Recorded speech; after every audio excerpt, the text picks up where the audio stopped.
Hello guys! Welcome to my channel, Cherry TV. Isishare ko kung paano magluto ng chicken adobo na paborito ng karamihang Pinoy. At makikita ang lahat ng ingredients sa description box. Sa mixing bowl na may chicken ay ilagay ang minced garlic, soy sauce, vinegar and peppercorns. I-mix itong maigi at pagkatapos i-mix ay naglagay po ako ng bay leaves at sinama ko na rin ito sa pagmamarinate. Takpan ito at ilagay sa fridge. I-marinate ng 2 hours o pwedeng overnight. Habang minamarinate ang chicken ay magbuhos ng konting mantika sa kawali o kaldero at painitin ito sa katamtamang apoy. At pag mainit na ang mantika ay ilagay ang patatas at stir fry ito hanggang lumambot.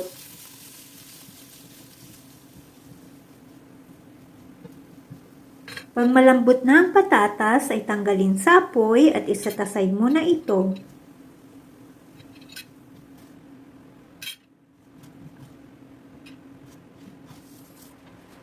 Sa parehong kaldero ay magbuhos ulit ng mantika at painitin sa katamtamang apoy. At pag mainit na ang mantika ay ilagay ang garlic at igisa hanggang maging light brown.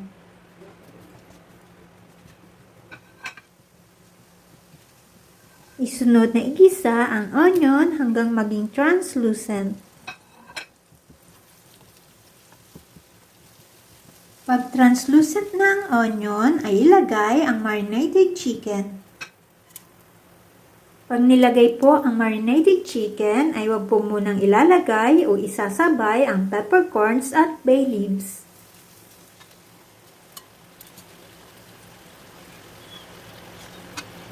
I-sear ang chicken ng 3 minutes. Pagkaraan ng 3 minutes ay baliktarin ang chicken. At patuloy na i-sear ang chicken ng another 3 minutes.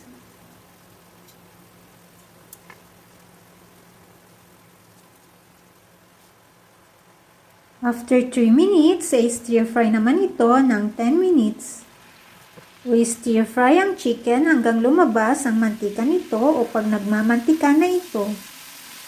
At pag nagmamantika na ito, ay ilagay na ang pinagbabaran ng chicken kasama ng bay leaves at peppercorns.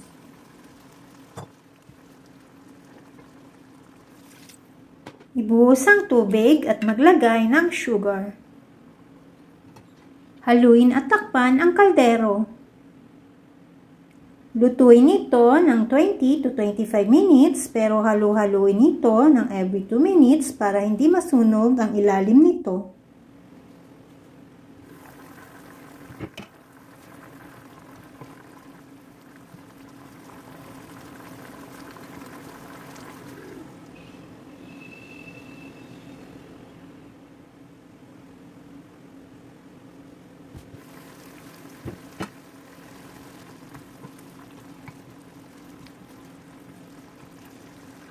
Pagkaraan ng 20 minutes ay ilagay ang nilagang itlog.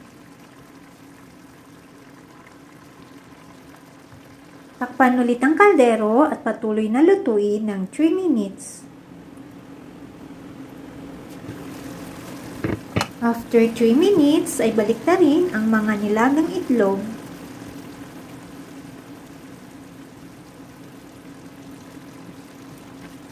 Pagkatapos baliktarin ang mga itlog ay ilagay na ang stir-fried potatoes at i-mix ito.